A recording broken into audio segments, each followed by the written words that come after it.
بسم أبن والدن منفس قدسن حدا أملاخ أمين أمان بأمان فقرات حواتين حتين زابير أب أبونا زابير والد تسفانا زابير منفس قدس قداسي ناس لزخونه نمسكنو قدمين باب كاب قبر هواريات كام حرف حمشته كاب فقدي سلاسان سلستن نساتهم نزم السمعو حرقو نهواريات وين قتلوهم دليو انتقونا حدا جماليل زسمو فريساوي ممر حقي بقولو هزبون كبور نهواريات حنسا أبدقي قصنحوهم أزازي كم زدما بولوم أتم سب إسرائيل بزعبازي أبزوم سبازي أتم كتقبرو تحسبو زلغم نقر تتنققو كدمزن معالتات زياتنون تويداس أنا عبيئي نابلة تنسيو نيرو 400 زاخلو سبات كاس عبوه انتخوانين نسو تقتله توم صعبتو كلهم تبتينهم طفو بدحرو خاب غزيتي حزبي استصحفلو زمن يهودا بعل غليلا تنسى بزو حزب خا اسدعه نسو طفه توم صعبو زبلو خلاتهم دما تزرو هجي خا نغركم الله لزوم سبات زياتهم حدقوهم ايتتنكفوهم از مغري اذن እዚ ግብሪ እዝን ናይ ሰብ እንተኮይኑ ክፈርስ እዩ ናይ አምላኽ እንተዳ ኮይኑ ግና ነዞም ሰባት እዚኣቶም ከተጥፍዎም ኣይትኽእሉን ኢኹም ምስ አምላኽ ምባኣስ ኮይኮነኩም ነቲ ምኽሩ ተቐበልዎ ንሃዋርያት ፀዊዖም ገረፍዎም ብስም ኢየሱስ ከይዛረቡ ኣዚዞም ሓደግዎም ንሳቶም ግና ምእንቲ ስሙ ውርደት ንምቕባል ብቑዓት ኮይኖም ስለዝተረኽቡ ካብቲ መጋባያ እናተሐጎሱ ወፁ መዓልቲ ኣብ ቤተ መቅደስን ገዛን እናዞሩ ኢየሱስ መሲሕ ከም ዝኾነ ከየብኮሩ ይምህሩን የበስሩን ነበሩ ካብ መዝሙር 27 ጸሎት ምስጋና እግዚአብሔር ብርሃነይን ምድሓነይን እዩ ካብ መንዳየ ዝፈርህ እግዚአብሔር ኃይሊ ህይወተይ እዩ ካብ መንከየ ዝስንብድ ገበርቲ ከይክ ውሕጡኒ ሓደጋ ምስ ወደቁኒ ወደረኛታተይን ጸላተይን ባዕላቶም ሰንከልከል በሉ እሞ ወደቁ ሰራዊት እኳ እንተ ዝኸበኒ ኣነ ኣይፈርህን እየ ጸላተይ ክቃወሙኒ ኢሎም እንተ ዝለዓሉውን ኣብ አምላኽ እምነት ኣሎኒ እግዚአብሔር ሓንቲ ነገር ልምኖ ኣለኹ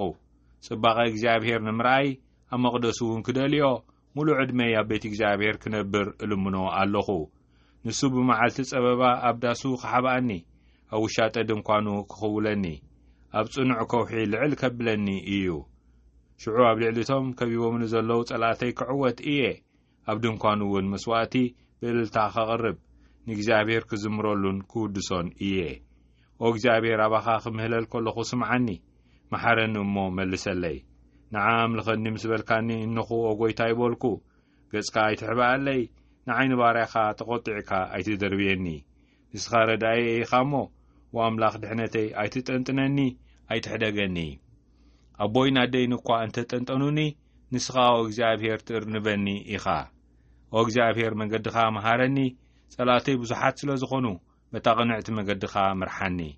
ጸላተይ ብሓሶትን ብምፍረራህን ተላዒሎምን ኣለዎ እሞ ኣብ ኢድ ጸላተይ ኣሕሊፍካ ኣይትሃበኒ ኣነ ንለዋት እግዚአብሔር ኣብዚ ምድሪ እዚ ብህይወት ከለኹ ከም ዝሪኦ ኣምን እየ بإግዚአብሔር ተተስፎ በርትዕ ልብኻ ቀጥ ይበል ኣጆኻ እወ بإግዚአብሔር ተስፋ ግበር ናይሎም ወንጌል ካብ ወንጌል ዮሐንስ ካብ ምዕራፍ 6 ካብ ፍቕዲ 1 ኢየሱስ ን5,000 ሰብ ከም ዘጽገበ ድሕሪዚ ኢየሱስ ናብ ማዕዶ እታ ጥብርያዶስ እትበሃል ባሕሪ ገሊላ ኸደ ብዙሓት ህዝቢ ከዓ ነቲ ኣብ ልዕሊ ሕሙማት ዝገበሮ ተኣምራት ሪኦም ሰዓብዎ ኢየሱስ ድማ ናብ እምባ ደይቡ ምስ ደቂ መዛሙርቱ ኣብኡ ተቐመጠ ፋሲካ በዓል ኣይሁድ ድማ ቀሪቡ ነበረ ሽዑ ኢየሱስ ዓይንቱ ቋሕ ኣቢሉ ብዙሕ ህዝቢ ናብኡ ክመጽእ ከሎ ርኢዩ ንፊልጶስ እዚኣቶም ምእንቲ ክበልዑስ እንጌራ ካበይ ክንዕድግ ኢና በሎ እዚ ዝበሎ ምእንቲ ክዕዘቦ እዩ ምክንያቱ ነቲ ክገብሮ ዘለዎ ባዕሉ ይፈልጦ ነበረ ፊልጶስ ከዓ ናይ 200 ዲናር እንጌራ እኳ ቁርስራስ ኣይምበጽሖምን ኢሉ መለሰሉ ሓደ ካብቶም ደቂ መዛሙርቱ እንድርያስ ሓው ስምዖን ጴጥሮስ 5 ጎጎ ስገምን ክልተ ዓሳን ዘለዎ ሓደ ቆልዓ ኣብዛ ኣሎ እዚኣተን ግና ነዚ ክንዲዚ ዝኣክል ሰብ ክንደይ ይጠቕማ በሎ ኢየሱስ ከዓ ነቶም ህዝቢ ኮፍ ኣበሎም ኢየሱስ ከዓ ነቲ ህዝቢ ኮፍ ኣበሎም ኣብቲ ቦታ ኣብልዎም በለ ኣብቲ ቦታ እቲኣ ከዓ ብዙሕ ዓሳ ብዙሕ ሳዕሪ ነበረ ሽዑቶም ህዝቢ ተቐመጡ ቁጽሮም ከዓ 5,000 ሰብኡት ኣቢሎም ነበሩ ኢየሱስ ነተን ጎጎታት ኣልዒሉ ኣመስጊኑ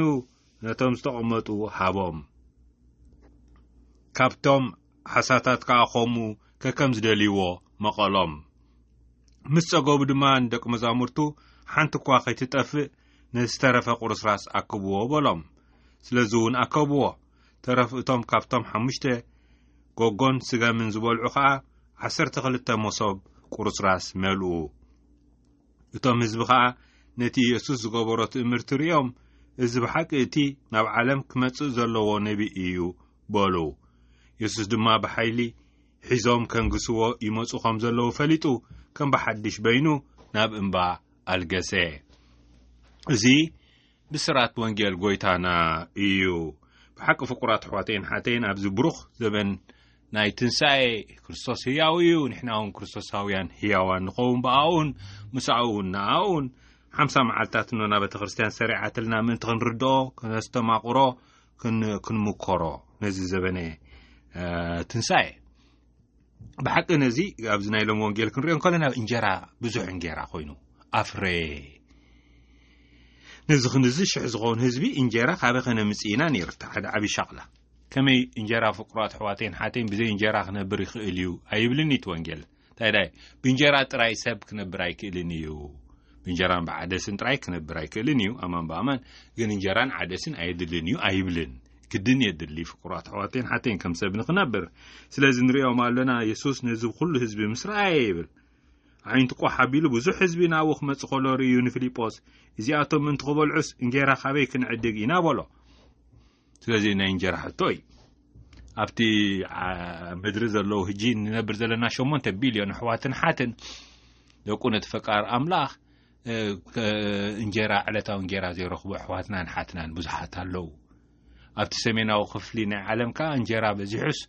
ይዝጓሓፈሉ በፂሕና ኣለና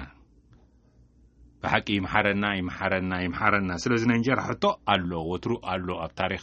ኣብ ማሕበረሰብ ኣሎ ስእነት ኣሎ ስለዚ ነዚ ኮፍ ኣበልዎም ባሪኹ ቆሪሱ ሃቦም ንኹሎም ከዓ በሊዑ ተረፍ ተረኺቡ ፍቁራት ኣሕዋተይን ሓተይ ዘንጀርብብ ህይወት እዩ እቲ ትንሣኤ ዘንጀርብብ ህይወት እዩ ዝትርፍረፍ ህይወት እዩ መሊኡ ዝፈስስ ህይወት እዩ ፍቁራት ኣሕዋተይን ሓተይን እቲ መልእኽቲ ናይ ትንሣኤ ሰላም ሓደ ቀዳማይ ሰላም ክርስቶስ እዩ ኣብ ልብና ካልኣይ ከዓ እንደገና ካብቲ መናበር ዘድልየና እውን ዕለታዊ እንጀራና እውን ዝተርፍስ ኣሎና በሊዕናስ ዝተርፍ ኣሎና ፍቁራት ኣሕዋተይን ሓተይን ዝተረፈ ከዓ ቁርስራስ ከይጓሓፍ ከዓ እንሰምዕ ምስ ጸገቡ ከዓ ደቂ መዛሙርቱ ሓንቲ እኳ ከይትጠፍእ ነቲ ዝተረፈ ቁርስራስ ኣክብዎ እቲ ዝተረፍራፍ እውን ሓደ ናብ ኩሎም ምብጻሕዊ እዩ ትተኣምር እቲ እንጀራ ምብዛሑ ጥራይ ኣይኮነን እሱ ሓደ ተኣምር ይራይ ካብኡ ዝዓቢ ተኣምር ግን እቲ እንጀራ ናብ ኩሎም ምብጻሑ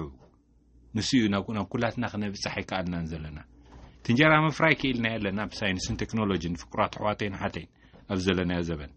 ንዓለም ብምሉእ 8 ቢልዮን ኣጽጊቡ ዝተርፍ እንጀራ ከነፍሪ ክኢልና ኢና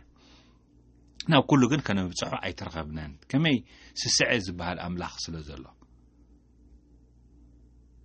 እዚ ኣይበጽሐን እንጀራ ናብ ኩሉ ኣይበጽሐን ተረፍካ ኣሎ ዝተረፈ ከዓ ይባኽን ኣሎ ኣብ ዘለናዮ ምዕቡል ዓለም እቲ ዝተረፈውን ክባኽን ኣይግባኦን ከመይ እኖና ምድሪ ንኹላትና እያ ነዝጂ ዘሎ ወለዶን ንዝመፁ ወለዶታትን ናይ ኩላትና ህያብ ናይ ኣምላኽ ንዓና እያ ስለዚ ኣቦና ርእሰ ሊቃነ ጳጳስ ፍራንቸስኮ ላውዳቶ ሲ ኢሎም ኣብ ፀሓፍዎ ፅሑፎም እኖና ምድሪ ምክንኻን የድልየና ከመይ ዛኖና ምድሪ ካብኣ ዝበቆለና ንበልዕ ዘለና ተናብረና ዘላ ንሳ ተህያብ ኣምላኽ ካብኣ ካብታ ህያብ ኣምላኽ ከዓ ኢና ኣካል ኢና ናይታ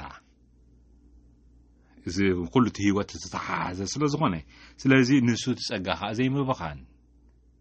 اننا مدري زي ما بخانا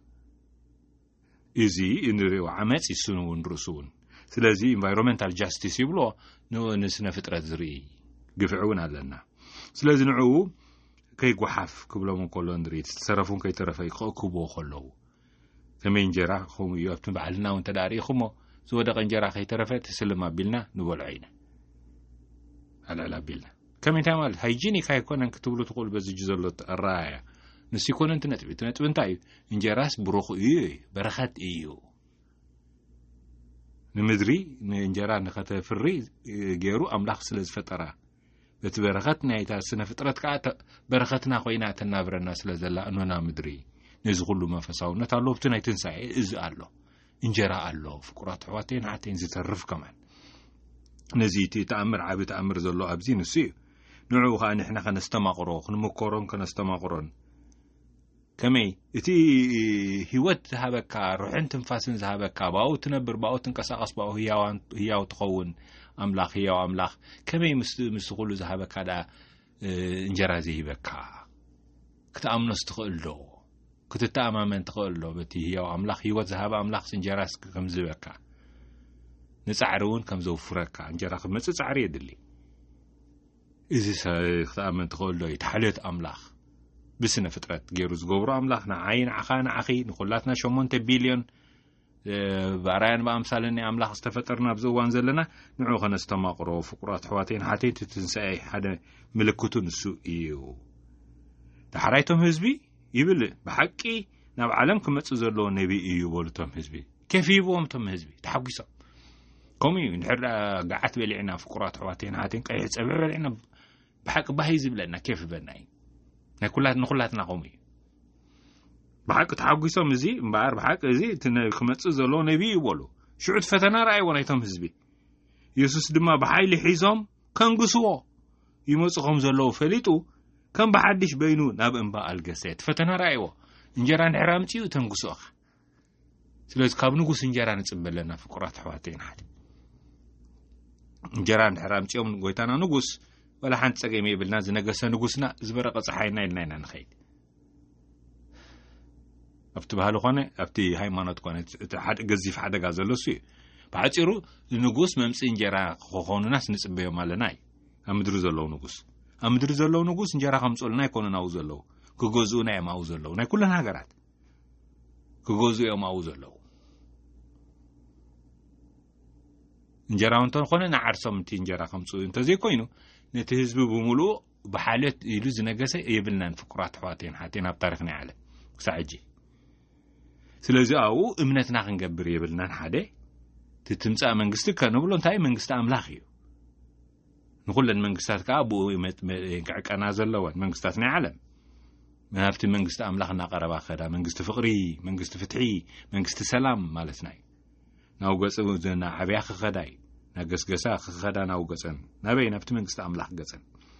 ناوها نتينات كانت كي عيو يدليج أو مدرن برهان على مكان كون نيوسس جنا خنجسوا يموت خم زلوا فليتو بحيل حزام يزبر زلا بحيل حزام خنجسوا يموت خم زلوا يوسس نجوس كم لعينة نجوس هيكونن إزي إنجرا يكونن زم سالك تايداي ينسون رسوي سكال هذا من تخيل بفقري مسكالي توهم برو أقل قال نجوس غازي